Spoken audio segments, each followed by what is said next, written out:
एक अतिशय हुशार मुलगा 10वी मध्ये मेरिट लिस्टमध्ये आलेला, 12वीला मात्र 3 विषयांमध्ये फेल होतो. स्वतःच्याच विश्वात हरवलेला. त्याची बहीण एक दिवस माझ्याकडे आली आणि म्हणाली, त्याचा प्रेमभंग झालाय. तो खूप उदास असतो. जणू काही विश्वच हरवलेला आहे, अशा अवस्थेत तो असतो. त्या दिवशी त्याच्यासाठी कविता सादरीकरणाची कॉम्पिटिशन ठेवली आणि त्या कॉम्पिटिशनमध्ये सगळ्यांनी कविता सादर केल्या आणि सगळ्यात शेवटी मीही एक कविता सादर केली. आणि ती कविता ज्या उद्देशाने, ज्या हेतूने मी सादर केली, तो हेतू मात्र माझा साध्य झाला. त्याला त्याच्या त्या विश्वातून बाहेर काढण्याचा हेतू. ती कविता कोणती आहे बघा, ज्याने एका मुलाचं आयुष्य वाचवलं. तीच कविता आज मी तुमच्या समोर सुद्धा सादर करणार आहे. ती नाही म्हणाली म्हणून निघालास आत्महत्या करायला.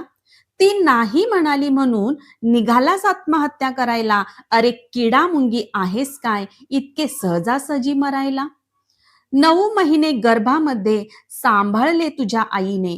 9 महिने गर्भामध्ये सांभाळले तुझ्या आईने. राब राब राबला बाप कष्ट आणि मेहनतीने.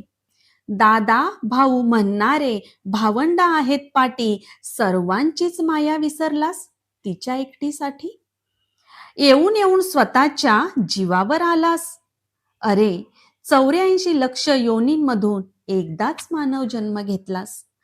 प्रेमासाठी झुरत बसू नकोस आता. प्रेमासाठी झुरत बसू नकोस आता. चल उठ आणि ताट हो आयुष्य जगण्या आता.